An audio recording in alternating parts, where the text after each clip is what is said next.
احكي لك كده على حاجة ممكن تحصل لك ما تستغربش منها. يعني لو انت بتسرع شعرك وفجأة لقيت كلكوعة كده، حاجة مكلكعة تقيلة شوية، ويقول لك ايه ده، هوبا ده ورم ولا ايه وبتاع. لا يعني 90% 99% من الأوقات مبيبقاش ده ورم ولا حاجة.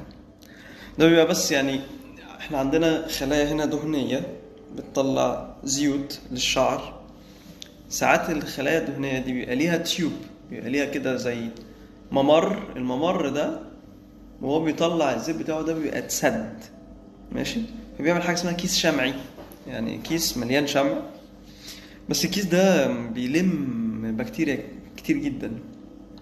يعني انا انصح تروح لدكاترة الجراحة العامة او دكاترة الجلدية ببنج موضعي كده بيشيلها لك. ممكن ما يطلعش في الشعر، هو غالبا بيطلع في الاماكن اللي فيها شعر، بس ممكن يطلع في اماكن ما فيهاش شعر زي البطن.